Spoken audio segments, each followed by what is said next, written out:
dans le même esprit par rapport au dimanche. Et le thème de ce soir, ça va être comment prospérer au milieu de l'adversité. Comment prospérer au milieu de l'adversité. Comment prospérer au milieu de l'adversité. Comment un homme peut prospérer lorsqu'il y a de l'adversité, lorsqu'il y a de l'opposition, en fait. Lorsqu'il y a des gens qui ne veulent pas te voir réussir, te voir avancer, lorsque tu as l'impression qu'il y a des situations qui, voilà, sont compliquées, tu as l'impression qu'il y a quelque chose qui veut te résister. Comme cette année, le Seigneur veut qu'on prospère, qu'on avance, qu'on aille de l'avant. Le Seigneur va nous donner les clés qu'il faut également pour que, peu importe la situation qu'on peut traverser, on va progresser au nom de Jésus-Christ. Amen. Donc, dimanche passé, on avait parlé d'un fait qui est que le monde dans lequel nous vivons, je dirais que je me suis rendu compte que, par la grâce de Dieu, par le Saint-Esprit, que la terre fonctionne sur base de ce qui abonde en elle. Je répète que c'est un constat, c'est un fait, c'est que la terre en général fonctionne sur base de ce qui abonde en elle. Vous voyez? On avait expliqué que c'est ce qui abonde dans la terre, c'est ça qui va déterminer le type de terre, c'est ça qui caractérise la terre en fait. Vous voyez, Jésus par exemple, pour illustrer la même pensée, il va dire que c'est de l'abondance du cœur que la bouche parle. Et on avait dit que la terre, ça représente le cœur de l'homme ou la vie de l'homme elle-même. Ça représente une famille ou une nation, un peuple, ainsi de suite. Et cela veut dire aussi que le monde, en fait, ne fait que refléter l'image de ce qui est dans la terre. Vous voyez? Donc, c'est comme ça que on peut voir un homme, voilà, sa vie, ça peut être chaotique. Si tu cherches bien, tu vas voir que, en fait, c'est quelqu'un qui est méchant de nature. Il est méchant, vous voyez? Ou bien il vit dans un milieu où il y a la méchanceté qui vraiment règne. On avait pris le psaume 107, on avait lu, et c'est très important vraiment ce psaume, si on peut le reprendre, psaume 107. Le verset 33 à 34 nous dit « Il change les fleuves en désert et les sources d'eau en terre desséchée, le pays fertile en pays salé, à cause de la méchanceté de ses habitants. » À cause de la méchanceté de ses habitants. Donc, Dieu, ici quand on dit « il », on veut parler de Dieu. Dieu change des fleuves en désert, des sources d'eau en terre desséchée, des pays fertiles en pays salé, en pays, donc on peut dire maudit, en terre aride, tout simplement à cause de la méchanceté du cœur des hommes. Et la plus belle image, ou la plus belle image qui nous montre cela, c'est que lorsque Caïn, vous voyez, va manifester de la méchanceté envers son frère Abel, tu me suis ce soir, Darcia, le prince, tu vois, la Bible nous dit que Dieu va chasser Caïn. On voit Adam lui-même, à cause de son péché, Dieu va lui dire clairement que à cause de toi, la terre sera maudite. Vous voyez, à cause du péché d'Adam, la terre était maudite. Donc, on le voit, si on prend par exemple Jérémie 9, on va voir que Dieu, dans sa colère, il va décider justement de nourrir les enfants d'Israël. Regardez avec moi, Jérémie chapitre 9, le verset 15. Jérémie 9, verset 15. Dans Jérémie 9, le verset 15, la Bible dit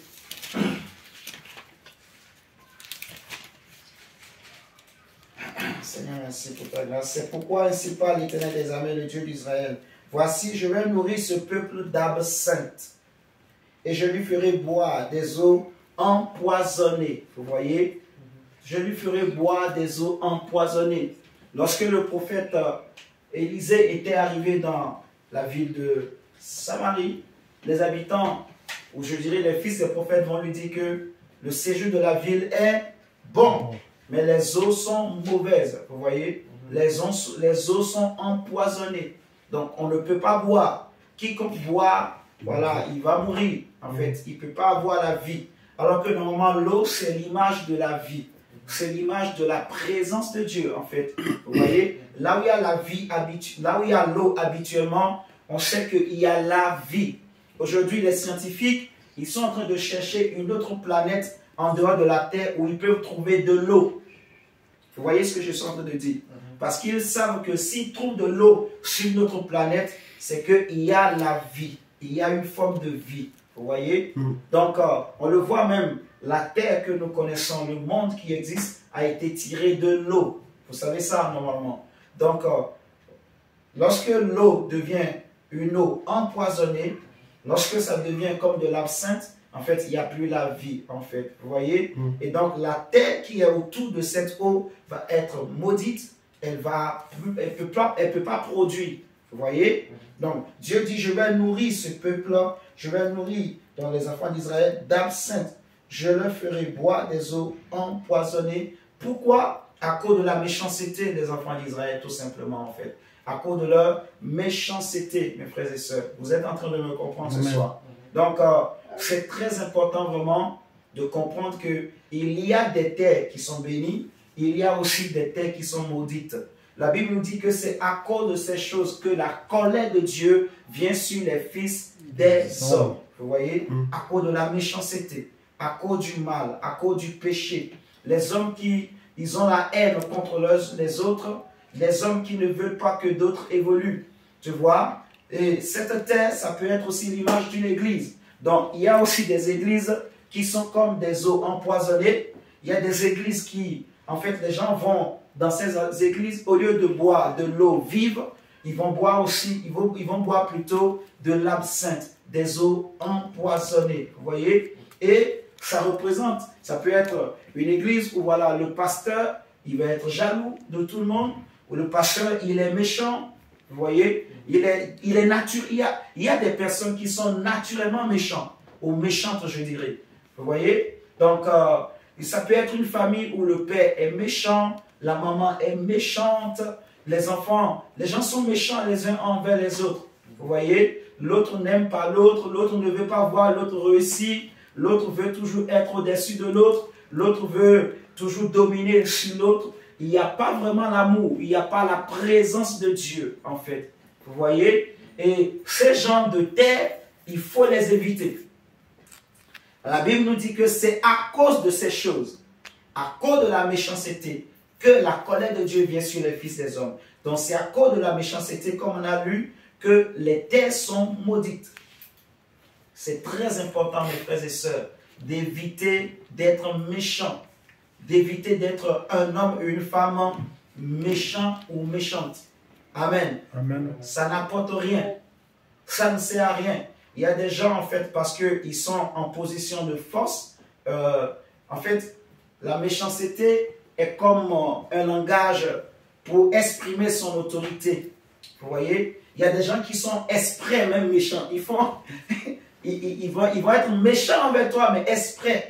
Il sait que ce qu'il est en train de faire contre toi est mal, est mauvais, mais quand même, il le fait, elle le fait. Vous voyez? Tout simplement pour son plaisir. Pendant qu'il est en train de manifester sa méchanceté, dans son cœur, il rigole. Vous voyez? Donc là, on va dire que c'est maintenant la malice, en fait, qui est dans le cœur. Vous voyez? Ce n'est pas bien. Ce n'est pas bien pour surtout un enfant de Dieu. C'est un homme qui craint le Seigneur, un homme qui aime Dieu, quelqu'un qui veut être béni. Il faut éloigner de ta maison la méchanceté. Il faut éloigner de ta famille le mal. Vous voyez? Amen. Il ne faut pas aimer le mal. Il faut fuir le mal. Parce que c'est à cause de ces choses que la colère de Dieu vient sur les fils des hommes. Prenez avec moi Éphésiens 5 par exemple. Regardez ce que Paul va dire. Dans Éphésiens chapitre 5, le verset 3 à 6. Éphésiens 5, versets 3 à 6. La Bible nous dit quoi?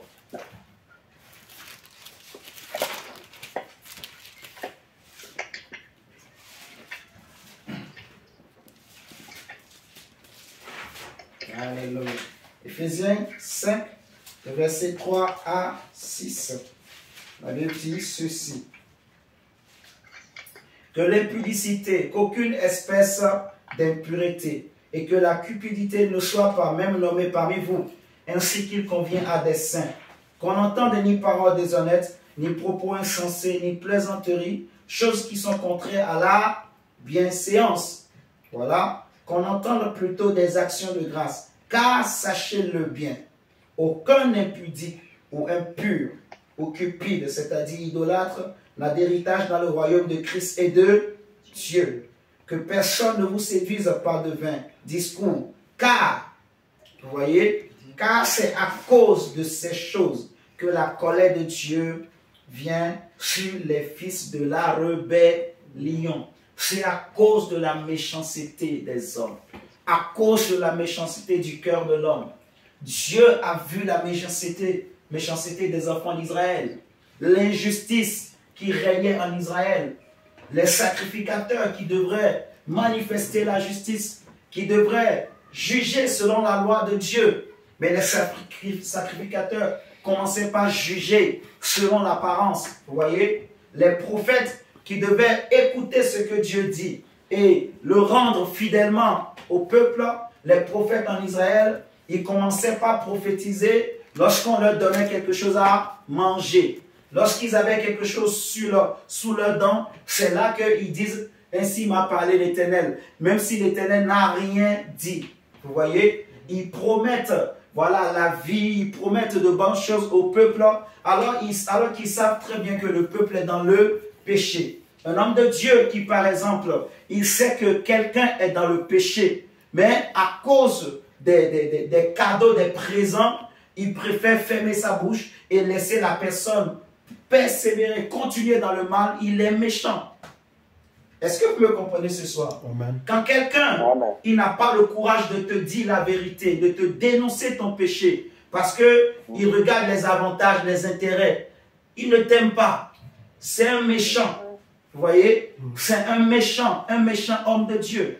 Un frère qui, il sait que ma soeur, mon frère, tu es dans l'impudicité, mais il n'a pas le courage de te le dire. C'est un frère, c'est une soeur méchante. Vous voyez? Ça ne sert à rien de faire semblant. Non, non. La Bible est claire.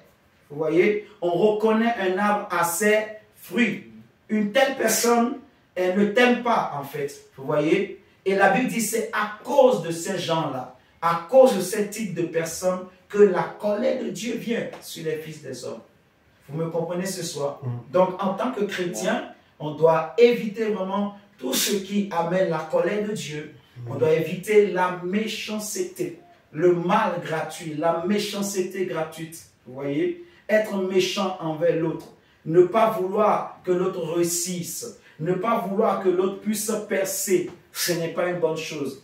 Vouloir empêcher l'autre de te dépasser, ce n'est pas une bonne chose. Vous voyez? Si tu vois que telle ou telle personne a la grâce de Dieu, laisse-le avancer avec le Seigneur.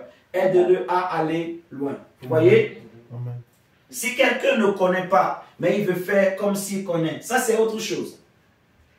Parce qu'il y a des gens qui connaissent rien, mais qui ont un zèle amer, ils font semblant de connaître, ils veulent... Donc, il faut le laisser, il va se cogner, il va voir qu'il ne connaît pas. Mais quand quelqu'un, tu sais qu'il a la grâce de Dieu, pourquoi veux-tu le bloquer? Pourquoi veux-tu l'empêcher d'avancer, d'évoluer? Au contraire, il faut l'aider. Est-ce que vous me comprenez ce soir? Amen. Il y a des grands frères qui ne veulent pas que le petit frère le dépasse. Donc le grand frère, il fait tout, il donne des conseils au petit frère, c'est pour que le petit frère commette des erreurs. Mes frères, il y a c'est la méchanceté gratuite. Vous me comprenez ce soir? Il y a des sœurs, il sait que sa petite sœur, le chemin qu'elle est en train de prendre n'est pas un bon chemin. Mais elle n'a pas le courage de dire, petite sœur, ça on ne fait pas comme ça, arrête. Sinon tu vas prendre une gifle. Elle préfère fermer les yeux et rigole. Et quand la petite sœur prend une gifle, Maintenant, elle est contente. C'est la méchanceté. Je vais choquer un peu. Hein.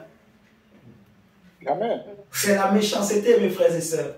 Et Dieu n'aime pas la méchanceté. Amen. Après, les gens vont se poser des questions, mais pourquoi les autres, ça avance, mais moi, ça fait des années, je suis homme de Dieu. Ça fait 20 ans que je suis en train de servir Dieu. Ça fait 30 ans que je suis dans le ministère. Mais j'ai comme l'impression que je tourne en rond. J'ai comme l'impression que mon ministère n'avance pas. Oh, Dieu a ordonné depuis Genèse que la terre produise. C'est un ordre, un commandement. Toute terre a reçu ce commandement-là de produire. De porter des fruits en abondance. Vous voyez? Amen. Donc, quand une terre n'obéit pas à cette parole, on a lu dans le psaume 5, on a lu, en fait, c'est Dieu lui-même qui maudit. C'est Dieu lui-même qui arrête, justement, qui empêche que la terre puisse produire. Vous voyez? Et pourquoi? C'est à cause de la méchanceté. Il y a des gens aujourd'hui, le ministère n'avance pas, la vie n'avance pas. La vraie question, c'est de savoir, est-ce que je suis une terre où il y a la méchanceté, où il y a un poison, où il y a de l'absinthe? C'est la question qu'il faut se poser en fait. Prenez avec moi ce texte. Jérémie 23, verset 15. Parce que la parole ne concerne pas seulement le peuple de Dieu. Même les hommes de Dieu sont concernés. En fait. Le Seigneur va parler contre les prophètes. Dans Jérémie 23, le verset 15. La Bible nous dit, Jérémie 23, verset 15, c'est pourquoi ainsi parle l'Éternel des armées sur les prophètes.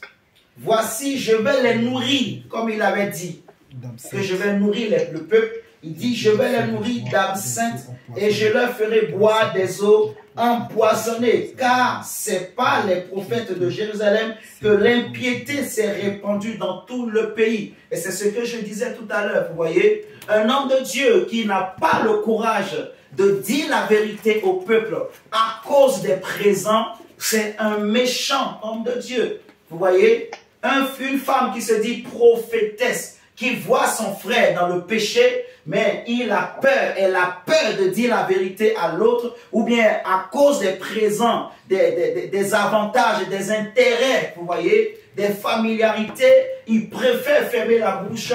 C'est un méchant, c'est une méchante personne. Vous voyez? Et Dieu dit, justement, je vais les nourrir d'absinthe. Vous voyez la raison? Il dit, parce que c'est à cause de, c'est pas les prophètes, c'est fort.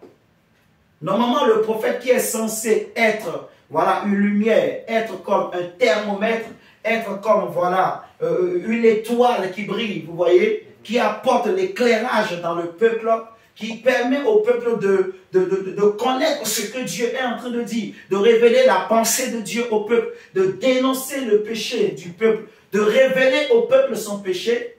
Vous voyez, la Bible dit que c'est au travers de ces prophètes-là que le peuple est tombé dans le péché. C'est au travers de ces prophètes que le péché est rentré dans le peuple. C'est fort. Il dit, c'est pas les prophètes de Jérusalem que l'impiété s'est répandue dans Jérusalem. Vous voyez, c'est répandu dans tout le pays.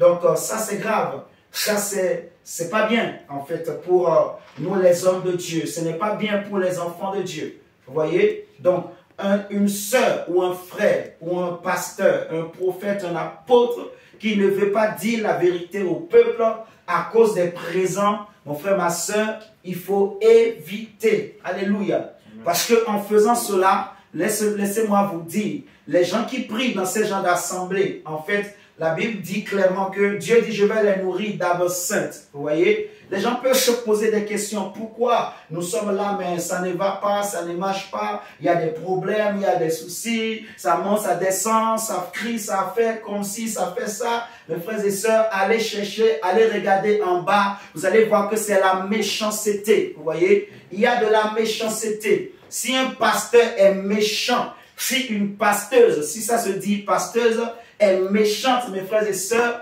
vous allez, en fait, ça ne trompe pas. Vous allez voir les fruits. Vous voyez? Vous allez voir les fruits. En fait, on le voit dans la Bible, on le voit. On connaît ces genres de choses. Dieu, la parole de Dieu ne ment pas, en fait. Alléluia. Amen. Donc, celui qui fait le mal, en fait, je dirais même ceci. Celui qui te fait mal en ta présence, il sait ce qu'il est en train de te faire. Si quelqu'un te fait aussi mal, ça c'est encore un autre point qu'il faut vraiment bien soulever. Si quelqu'un te fait mal, mon frère, ma soeur, et après, il te dit, ah, pardonne-moi, tout ça, machin, machin. Mais il te fait encore mal. Ah, pardonne-moi, tout ça. Mon frère, il sait ce qu'il est en train de te faire. Jésus dit, c'est quelque chose que le Saint-Esprit m'a enseigné. Jésus dit que, en fait, c'est de l'abondance du cœur que la bouche parle. Vous voyez? Donc, ce que l'homme est en train de faire, avant qu'il ne pose l'acte, il a d'abord pensé. Il a d'abord conçu. Est-ce que vous me suivez ce soir? Avant de poser l'acte, il a d'abord pensé, il a d'abord conçu. Donc, celui qui te fait mal, sache que, en fait, c'est ce qu'il voulait vraiment te faire. Il ne s'est pas trompé. Peut-être même après, il peut se repentir réellement de t'avoir fait du mal. Vous voyez? Mais quand même, ce qu'il a fait, c'est parce qu'il voulait vraiment te faire du mal. C'est un méchant. Il sait ce qu'il est en train de faire. Vous voyez? C'est de l'abondance du cœur que la bouche parle. La méchanceté, ça amène la malédiction. La méchanceté, ça empêche l'homme de progresser. Il peut y avoir un homme, une femme, qui a la grâce de Dieu, qui a la bénédiction de Dieu. Vous voyez? Mais malheureusement, il ne pourra pas vivre l'abondance. En fait, c'est ça le souci. Vous voyez? Parce que nous sommes en train de parler entre nous, les hommes, les frères et sœurs, les chrétiens. Un chrétien peut avoir l'appel, la grâce de Dieu, mais si c'est un chrétien qui vit dans la méchanceté, qui côtoie des méchants, vous voyez, en fait, il peut avoir la grâce, mais il aura du mal à vivre l'abondance. Jésus a dit, je suis venu afin que mes brebis aient la vie et la vie en abondance. La vie en abondance, vous voyez. Donc, Dieu veut que j'aie la vie, mais que cette vie soit abondante. Amen. Dieu veut que tu aies la vie et que cette vie soit abondante. Alléluia. Amen. Ça, c'était juste une parenthèse. Mais ce soir, nous voulons parler de comment peut-on prospérer au milieu de l'adversité. De l'adversité. Quand on est combattu. Donc, quand tu vis au milieu des hommes et des femmes qui sont méchants autour de toi, parce que la Bible nous dira que le monde entier est sous la puissance du malin. Nous vivons dans un monde d'iniquité. Jésus me dira que l'iniquité va s'accroître dans les derniers temps. Vous voyez, l'iniquité va s'accroître.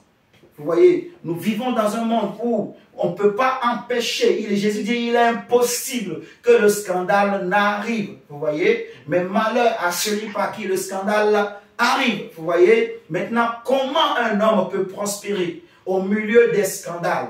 Comment un chrétien, une chrétienne qui aime la justice, qui aime la droiture, qui aime Dieu, qui veut se sanctifier, qui veut craindre Dieu, comment peux-tu prospérer au milieu des loups, au milieu des lions, au milieu des chiens, des chats, au milieu des méchants? Comment peut-on faire pour prospérer? Alléluia. C'est la question à laquelle nous voulons répondre ce soir par le Saint-Esprit, par la grâce de Dieu. Je dirais deuxièmement, mon frère, ma soeur, que la vraie prospérité, on en avait déjà parlé dimanche, elle ne vient ni de l'homme ni de l'Occident, mais elle vient de Dieu. On est d'accord? C'est Dieu qui donne la prospérité. C'est Dieu qui donne la bénédiction. Donc, premièrement, si tu veux prospérer au milieu de l'adversité, il faut que Dieu soit de ton côté. Il faut que Dieu soit avec toi. Il faut que ta relation avec le Seigneur ne soit pas brisée. Est-ce que nous sommes là ce soir? Amen. On va prendre le psaume 36. On avait déjà lu ça le dimanche, mais on va reprendre encore. Psaume 36. La vraie abondance, c'est Dieu qui la donne. Elle ne vient pas de l'homme, elle ne vient pas des hommes, elle vient de Dieu.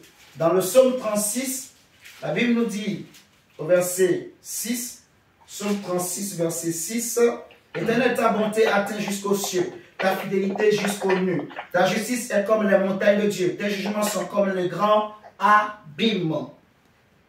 Éternel, tu soutiens les hommes et les bêtes, Combien est précieux ta bonté, ô Dieu. À l'homme de tes ailes, les fils de l'homme cherchent un refuge. Ils se rassasient de l'abondance de ta maison. Et tu les abreuves au torrent de tes délices. Verset 10. Car auprès de toi est la source de la vie. Et c'est ça qui m'intéresse. Auprès de Dieu est la source de la vie. Jésus dit dans Jean 10 que je suis venu afin que mes brebis aient la vie en abondance. C'est-à-dire une vie infinie, une vie qui se renouvelle. Vous voyez? Amen. Une vie qui coule à flot, abondamment. C'est-à-dire que Jésus veut que ces brebis, non qu'ils marchent dans la vie, mais il veut qu'ils nagent dans la vie. Vous voyez? Sans fournir d'efforts. Qu'ils soient entraînés par la vie de Dieu, qu'ils soient emportés par la vie de Dieu, qu'ils soient ballottés par la vie de Dieu, mon frère, ma soeur. Jésus veut que j'ai l'abondance de la vie de Dieu en moi, que tu aies aussi l'abondance de la vie de Dieu en toi. Mais on vient de lire que la Bible dit que c'est auprès de Dieu que se trouve la source de la vie. Vous voyez, la source de l'abondance, c'est Dieu, c'est en Dieu. Ce n'est pas dans l'homme.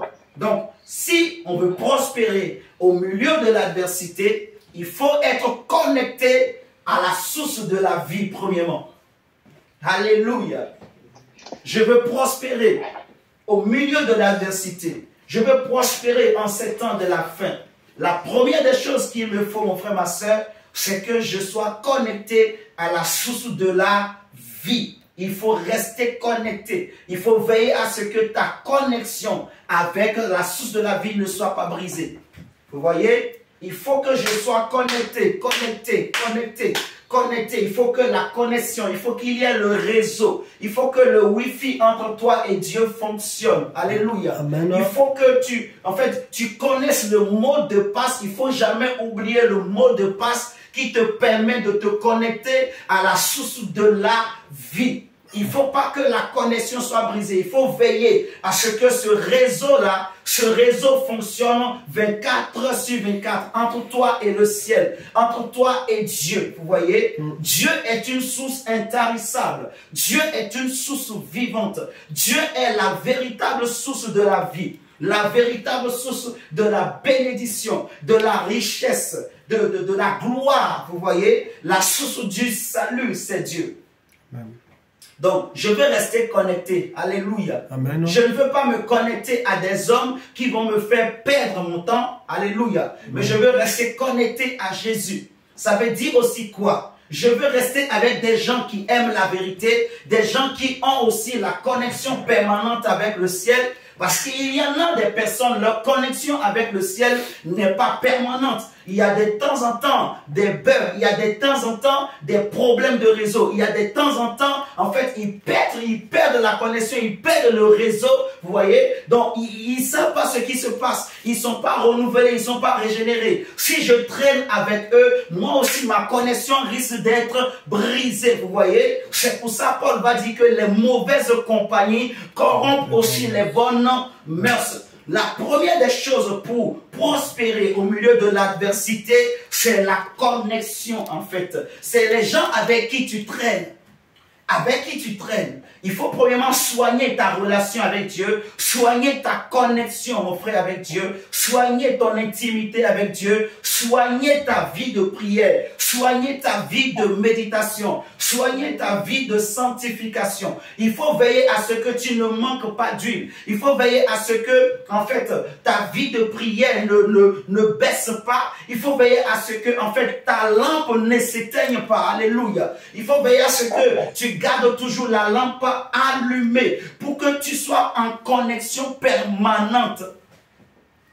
Est-ce que vous comprenez ce que je dis? Amen. Il faut une connexion permanente, une connexion 24 sur 24. Parce que Dieu est la source de la vie. Donc, pour prospérer au milieu de l'adversité, nous allons comprendre tout à l'heure, pour prospérer au milieu de l'adversité, il faut être connecté à une bonne source. Mais la meilleure des sources, la bonne source, premièrement, c'est Dieu. Et c'est aussi des personnes qui sont connectées avec Dieu. Parce que ce qui se passe souvent, regardez, même dans le réseau mobile que nous utilisons, il y a ce qu'on appelle les partages de connexion Internet. Alléluia. Moi, je peux avoir la connexion, je prends mon téléphone, ma connexion Internet. Si je suis à côté de quelqu'un qui n'a pas d'Internet, je peux partager ma connexion avec lui. Est-ce que vous me suivez ce soir? Eh bien, c'est aussi pareil dans les choses de Dieu. Donc, ça dépend aussi des personnes avec qui tu traînes. Si tu traînes avec des gens qui sont connectés continuellement avec le ciel, eux aussi, ils vont te connecter au réseau du ciel, au réseau céleste, au réseau de la source.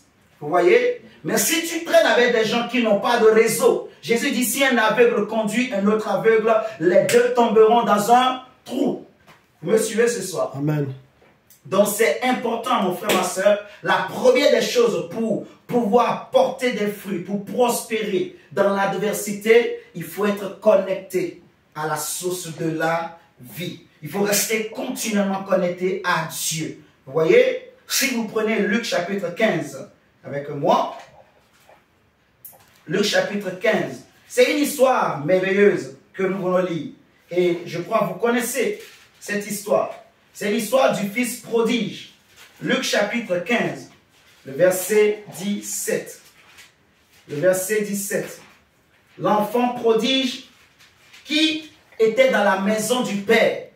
Il n'était pas un étranger. Il était un fils de la maison. C'était un fils de la maison. Donc il avait droit à l'héritage.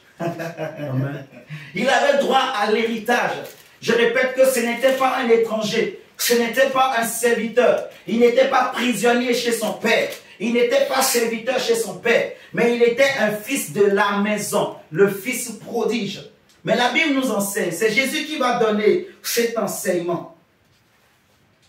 Pourquoi il dit, la Bible dit, bon, on ne va pas lire toute l'histoire, mais nous connaissons l'histoire. Pour gagner du temps, lisons juste le verset 17. Luc 15, le verset 17. Je vais paraphraser le reste de l'histoire pour qu'on comprenne bien. La Bible dit que, étant rentré en lui-même, il dit, combien de mercenaires chez mon père ont du pain en abondance?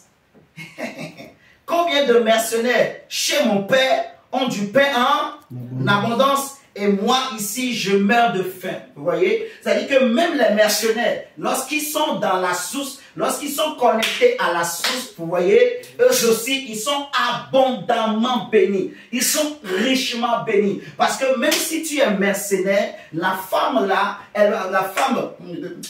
Jésus. Cette femme, il y a une femme, elle est venue voir le Seigneur, la femme syro-phénicienne.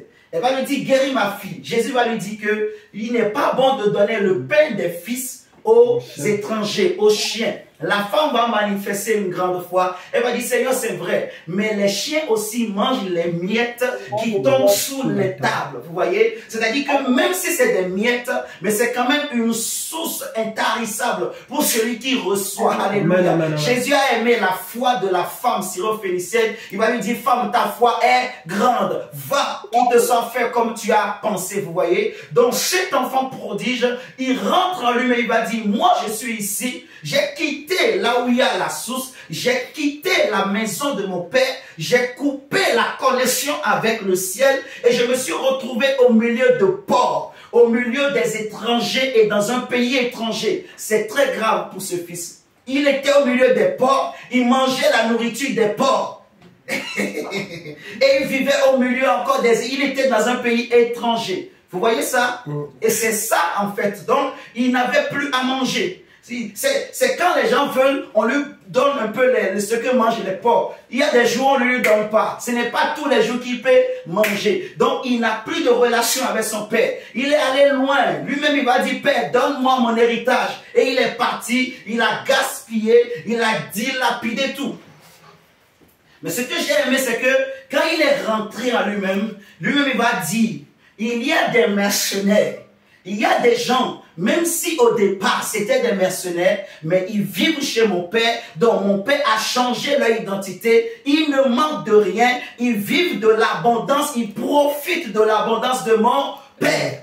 Vous voyez? Donc il y a des gens, mon frère, ma soeur, qui, en fait, en fonction de ceux avec qui tu traînes, toi aussi, ta connexion avec la source va être brisée. Vous voyez? Cet enfant prodige, s'il ne s'était pas éloigné de son père, il n'allait pas vivre cette situation. Il s'est éloigné de son père, il est parti avec des prostituées. Donc, il est parti avec des porcs. Il est parti avec des chiens. Vous voyez? Il est parti gaspiller, dilapider l'héritage que le père lui a donné avec des porcs, avec des prostituées, vous voyez, avec des gens méchants, vous voyez. Il est parti loin du Père, lui-même.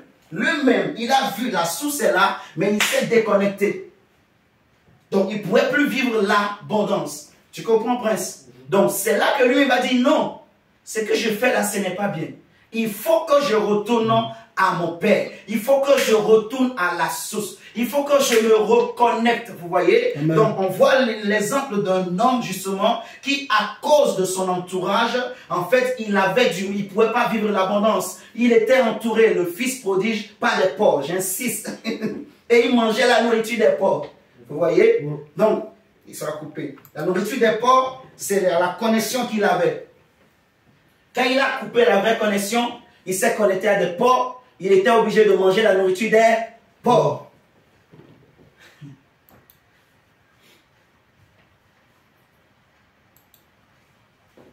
Ok, Seigneur, merci. Si nous prenons, on va prendre, prenez avec moi Genèse 17. Genèse 17. Comment progresser, comment prospérer au milieu des difficultés, au milieu de l'adversité. Genèse 17. Prenez avec moi Genèse chapitre 17, le verset 18 à 26. Ici, c'est une discussion entre Abraham et le Seigneur. Abraham va faire une demande à Dieu. Genèse 17, le verset 18 à 26. L'enfant prodige, il a coupé sa connexion avec la source et il s'est connecté à des porcs. Il était obligé de manger la nourriture des porcs. Et il ne mangeait pas tous les jours, vous voyez. Et Dieu ne veut pas que toi et moi, nous mangions la nourriture des porcs, des chiens. Non. Dieu veut que je me connecte à la bonne source. Alléluia. Amen. Dieu veut qu'on se connecte à la source de la vie. Donc, s'il y avait une mauvaise connexion dans ta vie, si le Wi-Fi avait été coupé, si quelqu'un t'avait partagé sa mauvaise connexion, aujourd'hui nous voulons prier au nom de Jésus. Amen, que toute mauvaise partage de connexion dans ta vie soit coupé au nom de Jésus-Christ de Nazareth. Amen. Mon frère, ma soeur, je demande à Dieu aujourd'hui, ce soir, au nom de Jésus, si dans ta vie, quelqu'un t'avait partagé sa mauvaise connexion, peut-être que tu étais passé à côté de lui, peut-être que tu étais rentré chez lui, et il t'a partagé, il était connecté à des porcs, il était connecté à des chiens, et il t'avait partagé ça aussi. Ce soir, au nom de Jésus-Christ de Nazareth, nous prions que ton téléphone là soit déconnecté, qu'il n'y ait plus de réseau entre toi et lui, au nom de Jésus, et que Dieu te connecte à la vraie source. Alléluia. Amen. Que Dieu te connecte à des vraies sources. Alléluia. Amen. Prenez avec moi Genèse 17.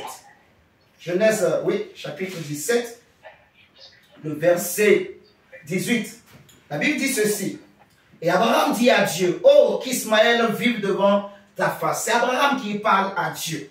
Et Dieu dit, certainement Sarah, ta femme, t'enfantera un fils, et tu l'appelleras du nom d'Isaac. J'établirai mon alliance avec lui comme une alliance perpétuelle pour sa postérité après lui. Verset 20.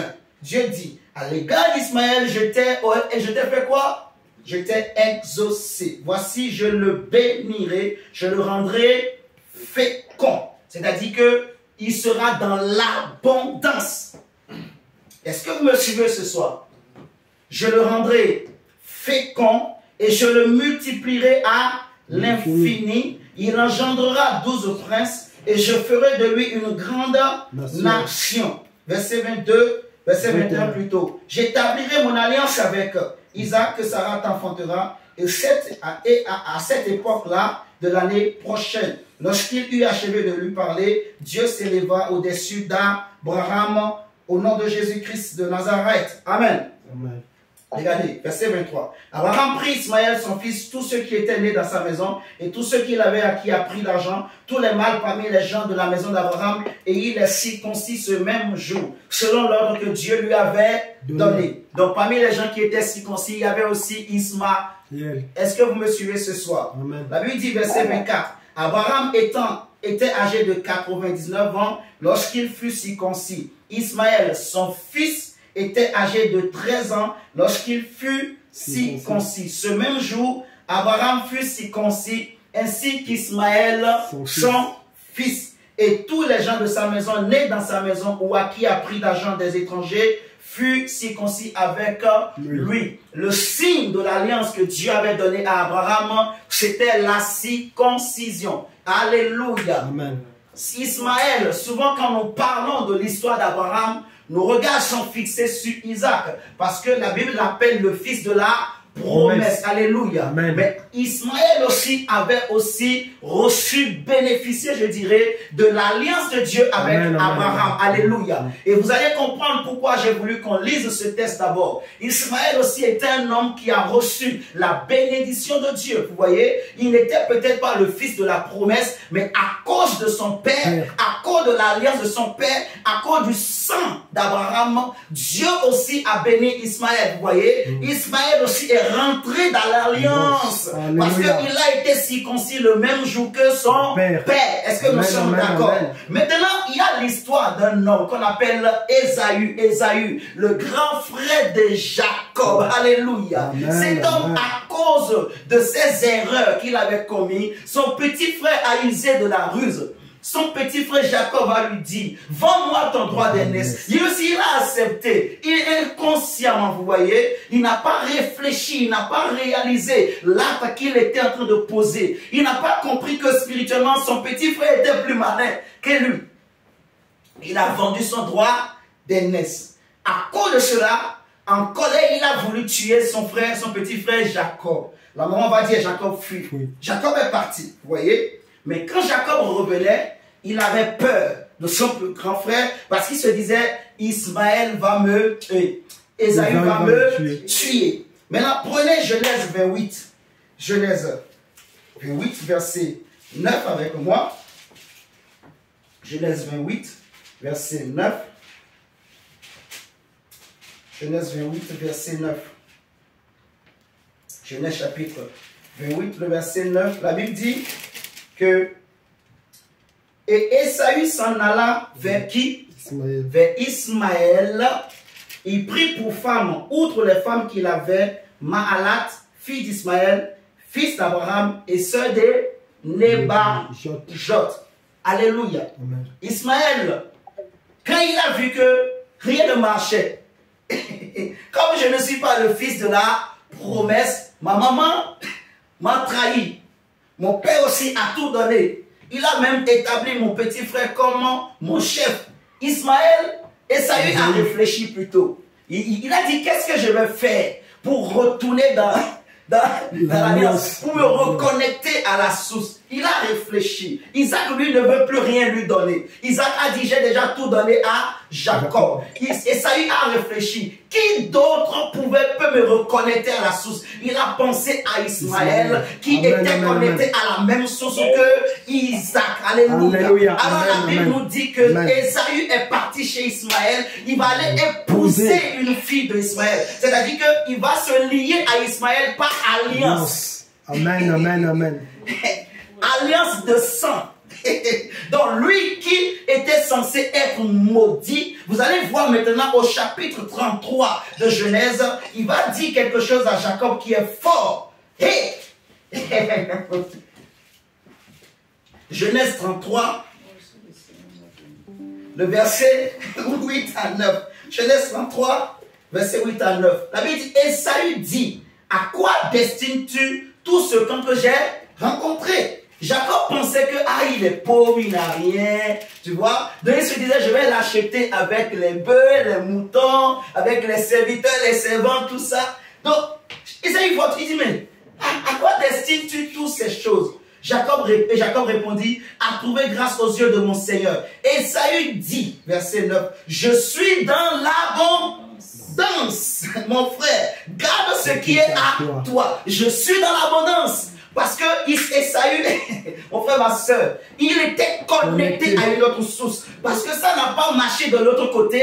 Il s'est connecté à quelqu'un d'autre pour être connecté à la source véritable, intarissable. Alléluia. Donc je me dis à quelqu'un, mon frère, ma soeur, si ça ne marche pas avec certaines personnes, si tu as commencé une relation avec un homme, une femme, et que ça n'a pas marché, mon frère, ma soeur, ça ne veut pas dire que c'est fini pour toi. Il y en a un autre encore que Dieu a préparé préparé, à qui Dieu peut te connecter et ça va marcher. Si ça n'a pas marché avec cet homme, ma soeur, laisse-moi te dire qu'il y a un autre homme que Dieu a préparé avec qui ça va marcher. Si ça n'a pas marché avec cette soeur, mon frère, je veux te dire au nom de Jésus qu'il y a une autre soeur encore meilleure que Dieu a préparée avec qui ça va marcher. Amen. J'entends des gens aujourd'hui qui ils aiment souvent faire croire aux chrétiens que tu as raté la vie. C'était la femme la femme de ta vie. C'était l'homme de ta vie. Non, mon frère. Si ça n'a pas marché, ce n'est pas grave. Tu ne peux pas rattraper le passé. Tu ne peux pas retourner dans le passé. Mais la Bible dit qu'un chien vivant vaut mieux qu'un lion mort. Et celui qui vit, il y a de l'espérance, il y a de l'espoir. Le Dieu qui avait suscité l'autre homme, le Dieu qui avait suscité l'autre femme, le Dieu qui t'avait connecté même à cet homme de Dieu. Si aujourd'hui vous n'êtes peut-être plus ensemble, je te dis mon frère, ma soeur, il va te connecter encore à un autre qui a la même source, qui a aussi une vraie source. Amen. Mon frère, le Dieu qui a appelé Moïse, c'est le même Dieu qui a appelé Élie. Est-ce que nous sommes là avec moi? Le Dieu qui a établi Pierre comme apôtre des circoncis, il a aussi établi Paul comme l'apôtre des incirconcis. Des hommes sans valeur, des hommes rejetés, des hommes méprisés. Alléluia. C'est-à-dire que Dieu a toujours une deuxième solution. Dieu a toujours une solution pour toi, mon frère. Si ça n'a pas marché ici, ça va marcher de l'autre côté. Et cette année, au nom de Jésus-Christ de Nazareth, tu vas prospérer même au milieu de l'adversité, même là où les gens pensaient que c'est fini. Dieu va susciter, Dieu va susciter un Élie, Dieu va susciter un Paul, Dieu va envoyer une autre personne avec qui ça va marcher pour toi au nom de Jésus-Christ de Nazareth. Mon frère, ma soeur, laisse-moi te dire, si Isaac a tout pris, laisse-moi te dire qu'il y a Ismaël qui est aussi dans l'alliance, qui a aussi reçu la circoncision et le sang d'Abraham coule aussi en lui. Nous allons te connecter à l'alliance. Amen, amen, amen. Mon frère, ma soeur, nous sommes en train de comprendre.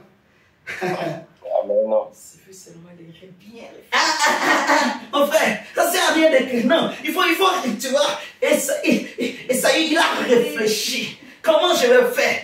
Il y a Ismaël, il est aussi fils d'Abraham. Ce n'est pas une chose. Isaac ne voulait plus parler sur Esaü. Esaü a dit, ok, c'est pas grave, papa. Le il est parti, c'est lié avec alliance. Et lié avec alliance, mon frère, ma soeur. Et je prie que Dieu te donne une alliance qui va te propulser ce que tu n'as pas pu vivre hier. Parce que peut-être à cause des erreurs, à cause des hommes, à cause de l'entourage, à cause des mauvaises sources, au nom de Jésus, aujourd'hui Dieu va te connecter à une bonne alliance. Dieu va te connecter au nom de Jésus et tu vas vivre la prospérité, tu vas vivre l'abondance de Dieu dans ta vie, même au milieu de l'adversité, même au milieu des combats. Le père et la mère étaient contre Ésaü, mais Ésaü a prospéré. Le petit frère avait volé la bénédiction d'Ésaü, mais Ésaü a connu la prospérité. Oh, je veux dire sur toi, mon frère, ma soeur, même si ton grand frère, ton petit frère, ta petite soeur, tes amis, ton entourage te combattent, s'opposent à toi, même si ta famille ne t'aime pas, même si les gens pratiquent la sorcellerie dans ta famille contre toi, au nom du Seigneur Jésus-Christ de Nazareth, au milieu de cette adversité, de cette opposition, Dieu va te faire prospérer. Amen, amen. Amen. Mon frère, regardez avec moi. Genèse 41. Genèse 41. Genèse 41. Comment prospérer au milieu de l'adversité? Il faut être connecté. Et il faut maintenant bien réfléchir. Alléluia. Il ne faut pas juste rester là, non. Et Dieu va nous donner une intelligence où on peut, en fait, les vraies alliances qu'il faut, les vraies relations qu'il faut. Alléluia. Amen. On va les avoir au nom de Jésus-Christ de Nazareth. Regardez Genèse 41. Nous sommes dans l'histoire de Joseph ici. Joseph, que ses frères, ses propres frères ne l'aimaient pas, ils l'ont vendu. Il s'est retrouvé en Égypte. Genèse 41, verset 25. La Bible dit ceci. Joseph dit à Pharaon, ce qu'a songé Pharaon est une seule chose. Dieu a fait connaître à Pharaon ce qu'il va faire. Les 7 vaches belles sont 7 années et les 7 épis beaux sont 7 années. C'est un seul songe. Les 7 vaches décharnées et laides qui montaient derrière les premières sont 7 années et les 7 épis vides brûlés par le vent d'Orient seront 7 années de famine. Ainsi, comme je viens de le dire à Pharaon, Dieu a fait connaître à Pharaon ce qu'il va faire. Voici, il y aura 7 années de grande abondance dans tout le pays d'Égypte. 7 années de famine viendront après elles et l'on oubliera toute cette abondance au pays d'Égypte. Et la famine consumera le pays. Cette famine qui suivra sera si forte qu'on ne s'apercevra plus de l'abondance dans le pays. Si Pharaon a vu le songe se répéter une seconde fois, c'est que la chose est arrêtée de la part de Dieu et que Dieu se hâtera de les exécuter. Maintenant que Pharaon choisisse un homme intelligent et sage, dis un homme intelligent et sage, un homme intelligent et sage, et qu'il le mette à la tête du pays d'Égypte, que Pharaon établisse des commissaires sur le pays pour lever un 5e des récoltes de l'Égypte pendant les 7 années d'abondance, qui rassemble tous les produits de ces bonnes années qui vont venir, qu'il fasse sous l'autorité de Pharaon des amas de blé, des approvisionnements dans les villes et qu'ils en aient la garde. Alléluia. Ces provisions seront en réserve pour le pays, pour les 7 années de famine qui arriveront dans le pays d'Égypte, afin que le pays ne soit pas consumé par la famine. Verset 37. Ces paroles plut à Pharaon et à tous ses serviteurs. Et Pharaon dit à ses serviteurs, trouverions-nous un homme comme celui-ci, ayant en lui l'esprit de Dieu. Alléluia. Amen. Et Pharaon dit à Joseph, puisque Dieu t'a fait connaître toutes ces choses, il n'y a personne qui soit aussi intelligent et aussi sage que toi. C'est pour ça que je t'ai dit de répéter avec moi, un homme intelligent et sage. Pharaon dit, il n'y a personne qui soit aussi intelligent et aussi sage que toi. Je t'établis sur ma maison et sur tout mon peuple obéira à tes ordres. Le trône seul m'élèvera au-dessus de toi. Nous sommes en face d'un homme qui a vécu l'adversité à cause de l'opposition. Il s'est retrouvé en Égypte en étant esclave, mais même dans cet esclavagité, on dit ça, hein? Esclavagité, non. Esclavagiste. Dans cet esclavage. Au milieu de cette esclavagité.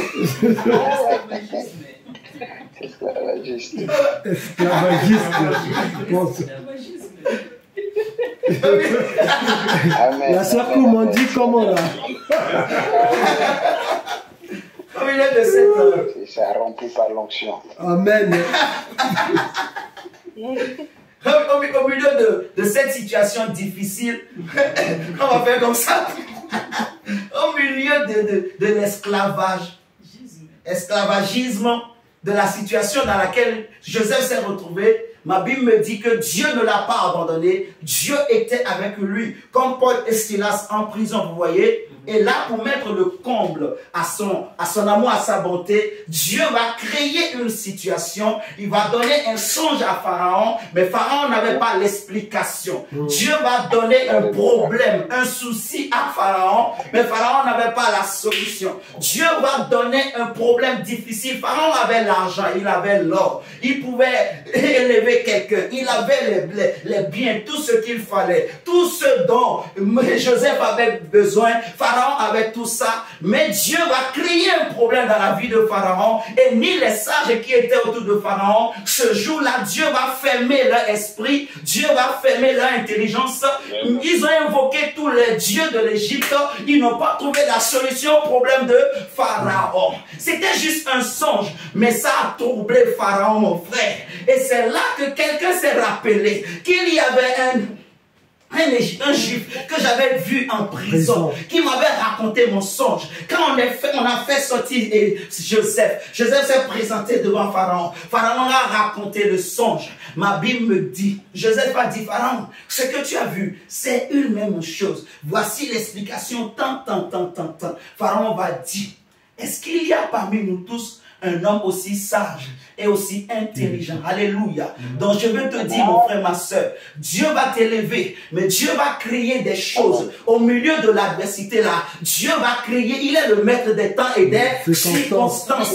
Là où les gens ont pensé qu'on va t'humilier, là où les gens ont pensé que tu ne peux pas réussir, je te dis, mon frère, ma soeur, crois-moi, Dieu va créer des événements, Dieu va créer des situations, il va créer des problèmes dans le camp des gens par qui tu vas être béni. Les gens qui seront pour toi comme des escaliers pour monter dans la gloire, et ces gens-là seront obligés de te chercher. Et Dieu va te donner une sagesse et une intelligence. Dieu va te donner une maîtrise, une patience que les autres n'ont pas. Et quand les gens vont regarder autour de toi, ils vont voir que c'est toi qu'il faut, c'est toi qui as ce qu'ils cherchent. Et je prie sur toi, mon frère, ma soeur, que Dieu accomplisse ces choses, qu'on te trouve meilleur que les autres au nom de Jésus-Christ. Amen, amen, amen.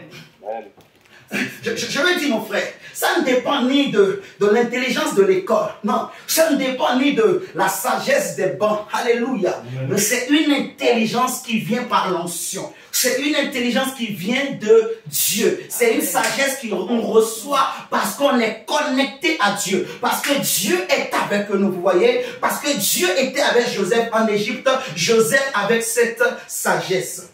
Les gens ne savaient pas. Joseph était en prison, mais Joseph avait un songe. Il avait un rêve. Il avait vu quelque chose depuis son enfance. Il sait que Dieu lui avait dit qu'il avait vu des gerbes qui se sont prosternés devant sa gerbe. Alléluia. Donc il sait que Dieu lui avait dit. Et Joseph croyait en ce que Dieu, le Dieu de son père, avait dit. Donc je vais te dire, mon frère, ma soeur, la foi que tu as en Dieu, garde-le. Crois que ton Dieu est capable de t'amener loin au nom de Jésus-Christ de Nazareth. Cette année, Dieu va te faire vivre la prospérité, l'abondance. Au milieu des combats, au milieu des oppositions, tu seras étonné toi-même, comme il a fait avec Joseph en Égypte. Dieu va créer des choses et les pharaons vont te chercher au nom de Jésus-Christ. Amen, amen, amen, amen, amen. Amen. Mon frère, on va te chercher. Je te dis, on va te chercher. On va t'appeler. Monsieur, mais on va te donner rendez-vous. Viens, entretien. Toi, mais tu as oublié. On va t'appeler, monsieur. Ça fait 10 minutes, on vous attend. On va t'appeler, on va t'appeler. Tu n'as peut-être rien, mais Dieu est avec toi. Tu as Dieu en toi. Tu as la foi en Jésus-Christ. Et bien, ce Jésus en qui tu as cru, il va créer des choses. Les gens vont t'appeler. Amen, amen, amen, amen. Mon frère, au nom de Jésus-Christ de Nazareth. C'est la même chose avec Daniel. Daniel et ses frères à Babylone. Ils étaient là-bas.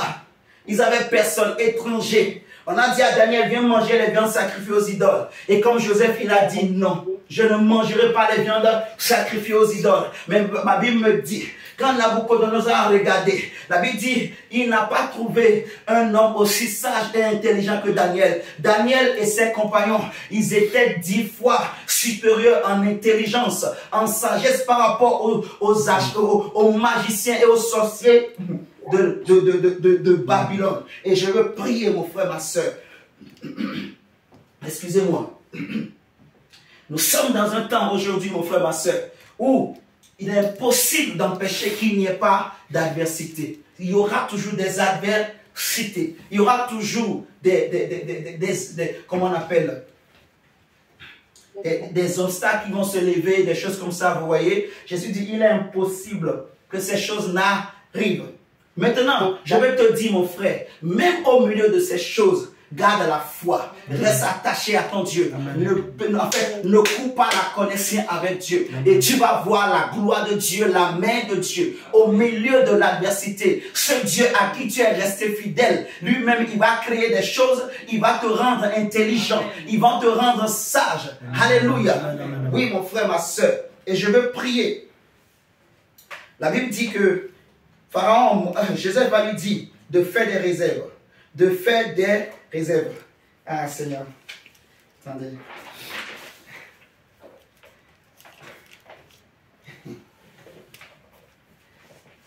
Il y a une parole que je veux dire. Voyez en Égypte, Joseph a dit à Pharaon de créer des réserves pour les temps difficiles. Parce qu'il y aura 7 années d'abondance et 7 années de sécheresse, en fait, de famine. Amen. Et Amen. Joseph, il va donner un conseil à Pharaon. Donc en réalité, on va dire, celui qui a sauvé l'Égypte, c'était Pharaon. C'était Joseph plutôt. Vous me suivez ce soir? Celui qui est devenu comme une réserve de provision, une réserve d'abondance pour l'Égypte. Celui qui a fait que pendant la famine, l'Égypte n'était pas morte. Et c'est non seulement l'Égypte, mais tout l'entourage, tous ceux qui étaient autour, ils ne sont pas morts de faim à cause d'un homme, à cause de Joseph. Joseph était devenu quoi? Une réserve. Vous me comprenez ce soir? Il a dit à Pharaon, fais une réserve, mais Dieu a fait de lui la réserve. Donc celui qui est la réserve, il a l'intelligence des temps. Vous me comprenez? Il sait ce qu'il faut faire dans le temps. Vous me comprenez ce soir? Dieu a fait de Joseph une réserve pour les hommes, une réserve pour le monde. Alléluia. Amen. Donc Joseph était devenu un homme de solution pour l'Égypte. Vous voyez? Donc je veux prier, mon frère, ma soeur, pour toi aussi ce soir. Que Dieu fasse de toi une réserve. Amen. Que Dieu mette en toi quelque chose que les autres n'ont pas au nom de Jésus. Amen. Oh, je répète ce que je dis.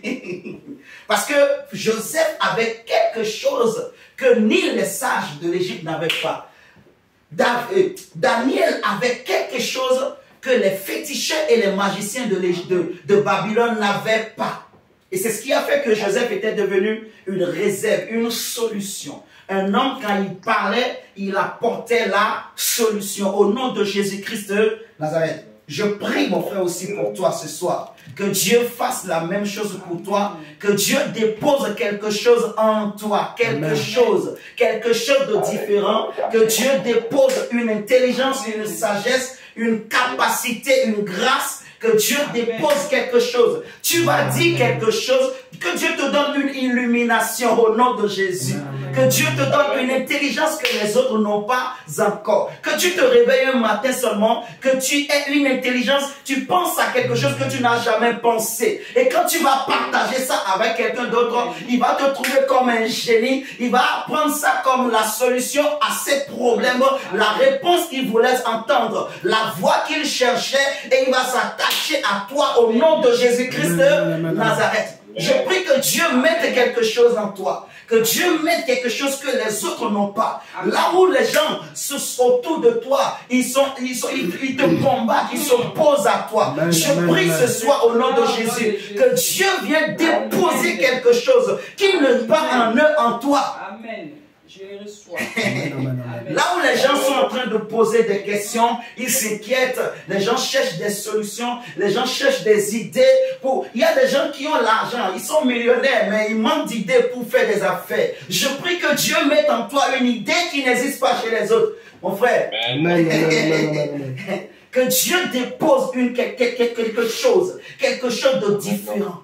Quelque chose de différent en toi. Que Dieu dépose, ma soeur, quelque chose de différent en toi. Que les autres sœurs n'ont pas. Amen. Et ça va faire en sorte que, quand on regarde toutes les autres femmes, toi, amen, on va te voir. C'est pour moi.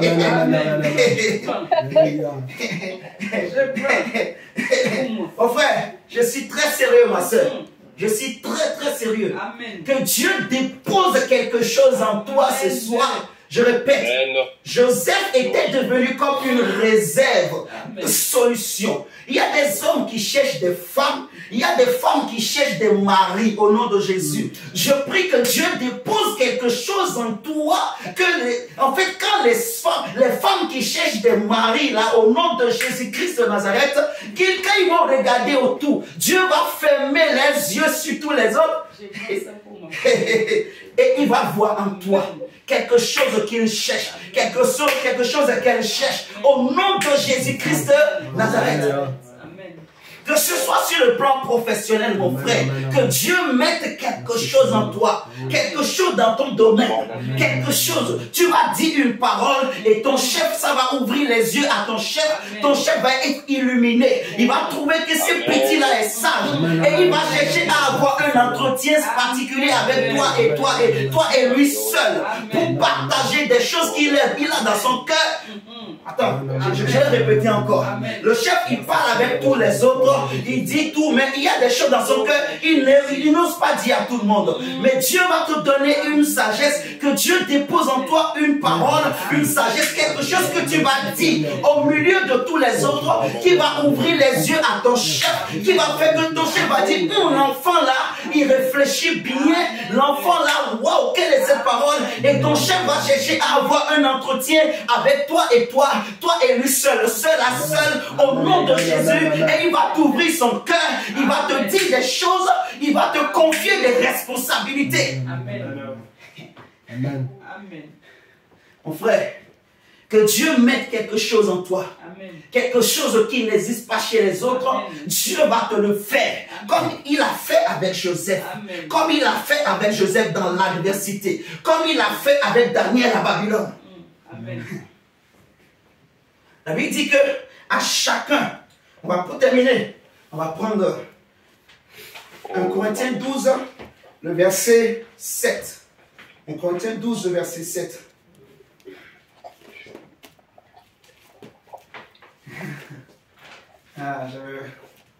Attendez. Avant de prendre 1 Corinthiens 12, verset 7, prenons Genèse 27. J'avais oublié même ça. Là. Genèse 27, verset 27. Genèse 27, verset 27. Genèse 27, verset 27. La Bible dit ceci. C'est Isaac qui parle. Genèse 27, verset 27.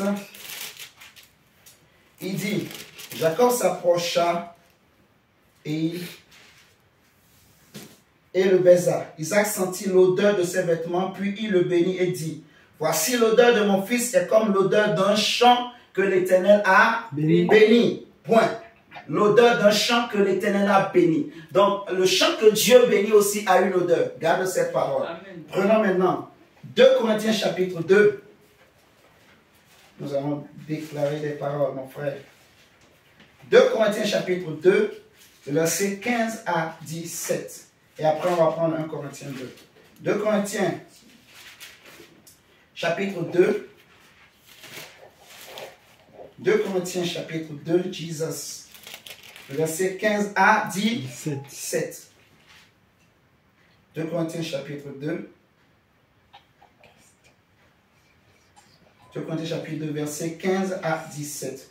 La Bible dit, nous sommes en effet pour Dieu la bonne odeur de Christ parmi ceux qui sont sauvés et parmi ceux qui périssent. Aux uns une odeur de mort donnant la mort, aux autres une odeur de vie donnant la vie, et qui est suffisant pour ces choses. Car nous ne falsifions point la parole de Dieu comme font plusieurs, mais c'est avec sincérité, mais c'est de la part de Dieu que nous parlons en Christ devant Dieu. Donc Isaac va dire que l'odeur de mon fils est comme l'odeur d'un champ que Dieu a béni. Et Paul dira que nous sommes l'odeur de Christ de la part de Dieu. Vous voyez? Et Jésus a une bonne odeur pour ceux qui sont sauvés. Mais Jésus, l'odeur que Jésus répand pour ceux qui vont périr, c'est une mauvaise odeur. C'est une odeur de mort. Alléluia. Et je prie pour toi, mon frère, ma soeur, ce soir, à partir de ce soir, qu'au milieu de l'adversité où là où tu es, les gens qui étaient autour de toi, qui te combattaient dans le secret au nom de Jésus, que l'odeur de mort de Christ s'attache à eux au nom de Jésus-Christ de Nazareth. Je prie que l'odeur de Jésus, la bonne odeur, l'odeur d'un champ, d'une terre que Dieu a bénie, parce que la terre aussi a une odeur, mais la terre que Dieu a bénie a une bonne odeur, mais la terre aussi que Dieu maudit a aussi une odeur. Je prie que cette odeur de la terre que Dieu maudit, que cette odeur s'attache à tes ennemis, mais que la bonne odeur d'un champ béni de Dieu s'attache à ta vie, s'attache à ta main, s'attache à ce que tu fais, au nom de Jésus-Christ de Nazareth. Je prie que si on t'avait collé une mauvaise odeur spirituellement qui faisait fuir la bénédiction, aujourd'hui nous enlevons cette odeur par l'odeur de Jésus-Christ. Nous prions que le parfum de Jésus s'attache à toi, mon frère, ma soeur. Partout où tu vas passer, les gens vont sentir bon, les gens vont dire cette femme elle est bien, les gens vont dire que ce frère est bien. Et ça va pas être pour te séduire, mais c'est que tu vas marquer les gens, tu vas marquer ton milieu, tu vas marquer là où tu seras, parce que Dieu va placer en toi, comme on avait dit. Amen, amen, amen. Dieu va mettre quelque chose en toi qui va répandre une bonne odeur. Là où tu vas, Dieu va te placer, mon frère, ma soeur, tu vas prospérer au nom de Jésus-Christ de Nazareth. Que cette odeur que Isaac avait sentie, cette odeur qu'il a sentie, je prie que cette odeur s'attache à tes vêtements. Même si tu as lavé tes vêtements, mais cette odeur ne quitte pas tes vêtements. Je prie que cette odeur s'attache à ta vie, s'attache à ton corps. Amen, amen, amen. S'attache à tes pieds. Quand tu poses tes pieds, tout lieu que foule tes pieds, Dieu dit je te le donne. Que l'odeur de Jésus s'attache à tes pieds, s'attache à ta vie au nom de Jésus-Christ. Amen. Mon frère, on va terminer. On prend Corinthiens 12, verset 7. On va terminer par ce texte. J'aime bien cette parole. Paul dit, en Corinthiens 12, le verset 7. Or, à chacun, la manifestation de l'Esprit est donnée pour l'utilité commune. C'est la manifestation de l'Esprit.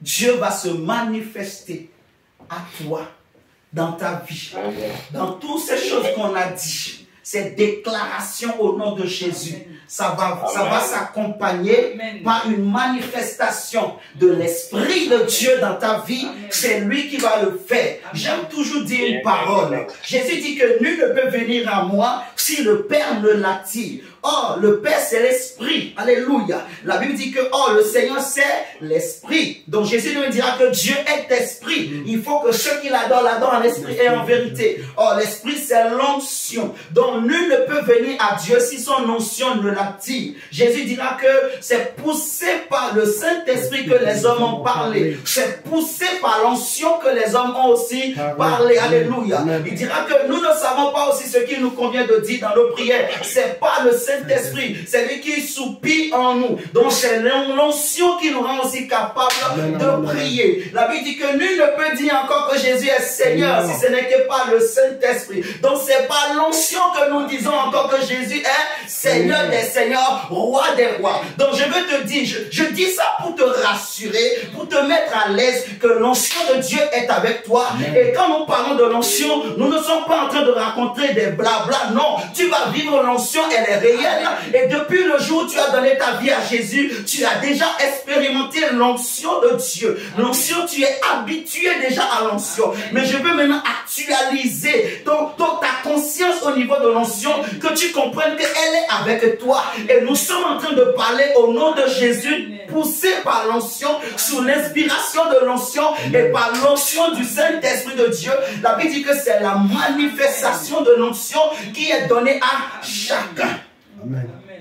Et ce soir, au nom de Jésus, que Dieu se manifeste dans ta vie, que l'onction de Dieu agisse au Père dans ta vie comme Dieu a prévu, comme Dieu avait préparé. Amen. Depuis le jour où tu es né, depuis le jour où tu t'es converti, mon frère, ma soeur, que le Saint-Esprit, l'onction de Dieu agisse dans ta vie et qu'il accomplisse, qu'elle accomplisse ces choses au nom du Seigneur Jésus-Christ de Nazareth. La Bible nous parle de cette piscine de Bethesda. Cet homme paralytique va dire, et c'est lorsque l'eau bouge que tout le monde veut se jeter dedans. Oh, quand l'eau bouge, c'est que Dieu est là. Quand l'eau bouge, c'est qu'un ange est descendu. Alléluia. Mais la présence de l'ange, c'est l'image de la présence de Dieu. C'est qu'il y a une manifestation. Tant que l'eau est calme, il n'y a pas de manifestation. Mais quand l'eau commence à bouger, c'est qu'il y a une manifestation divine. Alléluia. Amen. Et je prie dans ta vie au nom de Jésus-Christ. Si l'eau était calme, au nom de Jésus-Christ de Nazareth, que l'onction de Dieu descend, que l'onction de Dieu vienne dans ta vie et que Dieu lui-même commence à bouger les choses. Mon frère, ma soeur, je vais te dire que je sais, je le sens, je le sais, que Dieu est en train de bouger. Il y a des manifestations, il y a des mouvements que Dieu est en train de faire et que Dieu opère, qu'il accélère ces mouvements dans ta vie. Que cette année, que tu vives la gloire de Dieu, l'abondance de Dieu au nom de Jésus-Christ. Alléluia, merci Seigneur. Seigneur, merci. On va s'arrêter là, mon frère, pour ce soir. Je crois que le Seigneur a fait. Donc, au milieu de l'adversité, au milieu de l'opposition, tu vas prospérer. Que ta connexion, ton Wi-Fi, soit toujours allumé. Et tous les partages de connexions que tu avais reçus, il faut les couper au nom de Jésus. Toutes ces mauvaises connexions. On ne veut pas... Tu sais, il y a des réseaux téléphoniques là ils sont connus, ils ne sont pas bons, quoi. Il faut les écarter. Connecte-toi à la vraie, tu vois. Le réseau original. Traîne avec des gens qui ont le bon réseau. Ceux qui ont le bon réseau. Ceux, quand on les appelle, tu peux parler avec eux. Il y a des gens, ils ont un téléphone, mais tu appelles, ils ne décrochent jamais. Il n'y a pas de réseau. Il n'y a pas de réseau. Il n'y a pas de réseau. Aujourd'hui, Dieu va nous connecter au bon réseau. Amen. Au nom de Jésus. Amen. Et si la connexion est bonne, Dieu va accomplir toutes ces choses. Et nous prions que le Seigneur accomplisse ces choses au nom de Jésus. Ça a coupé mon gars. Seigneur, merci. On va s'arrêter là. On reprend seulement pour clôturer. D'accord. Pour dire au revoir aux autres.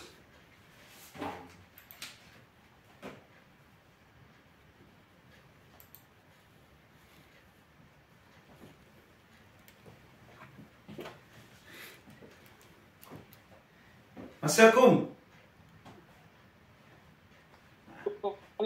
Ma soeur Koum.